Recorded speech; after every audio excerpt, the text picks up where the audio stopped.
Ako si Yael, makulit ako pero mabuti akong bata. Tara, samahan niyo ako.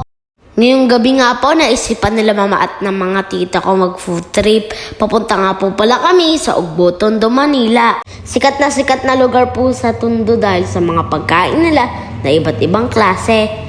Na nga po kami sa Tondo, di pa nga kami nakakapasok sa Ugbo. Kitang-kita na namin kung gaano kadami ang tao dahil sa dami nakaparada ng mga motor. Nandito na nga po kami sa Ugbo, grabe sobrang dami tao po dito.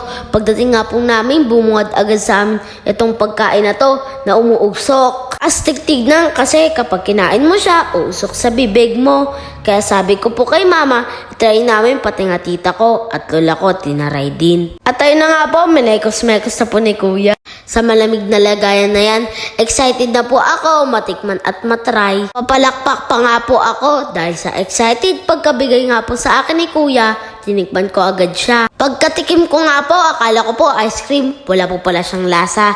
Para po tuloy akong dragon na may lumalabas na usok sa bibig. Isa-isa na nga po kami nagtry. Si Lola Lebe, tinaray din pati nga tita ko po kasi pati sila natuwa. Si Lola Lebe, tuwang-tuwa, inulit-ulit pa. Katapos nga po namin bumili, naglibot-libot na po kami. Ayun nga po pala, ang tita Binda ko, kapatid po siya ng papa ko po.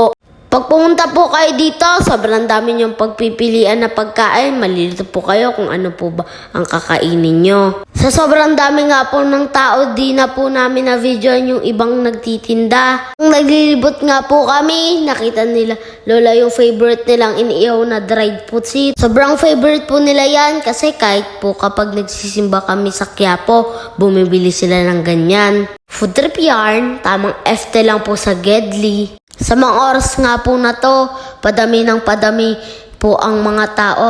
Kaya naisipan muna namin kumain dito sa House of DG. Para po siyang budol fight, halo-halo po yung ulam. May seafood, bangus, hipon, chicken, wings, lempo at tahong. Sobrang dami din po kasi kumakain kaya tinaray namin. Habang inaantay nga po namin yung pagkain, nagpa-picture po muna kami. Buti na lang po, mabilis lang po ang serve nila dito. Gutom na rin po kasi talaga kami. Ito po pala yung in-order namin. Di ba po, ang daming ulam, marami na pong makakain sa isang set ng bilao. Tara po guys, kain po tayo. Hay naku, habang kumakain nga po kami, etong tita ko, puro kalokohan, mag-timelapse daw po siya. Ang lola Lebe ko naman po, tuwang-tuwa. Tapos na po kami kumain, grabe parang binagyo yung pinagkainan namin. Pasensya na po, gutom lang po talaga kaming lahat. Ang dami ko pong nakain, ang sarap po ng mga pagkain dito.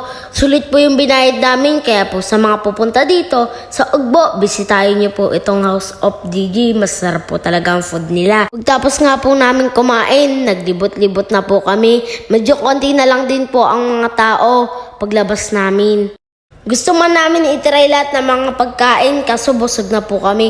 May mga pagkain po na worth it sa price. Meron naman po pagkain na hindi po worth it sa price. Trip na rin po kayo dito sa Ugbo para po matikman nyo din po yung mga pagkain nila dito. Tinitignan ko pa lang po, parang nabubusog na po ako. Sa totoo lang po, kapag pumunta po kayo dito, di po kayo makakapag-desisyon kung ano po bibili nyo. Dahil sa sobrang daming pagpipilian. Sa mga oras na po na to, nagyaya na po umuwi sila mama. Anong oras na din po kasi may pasok pa po ako.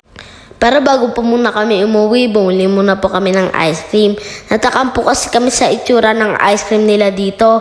Mukhang masarap. Habang inahintay po namin yung ice cream, tamang kwentuhan po muna sila lola. Di na po namin na video yung binili po namin na ice cream. Pero i-rate ko po siya 1 to 10. 8 po yung rate ko, masarap naman po siya.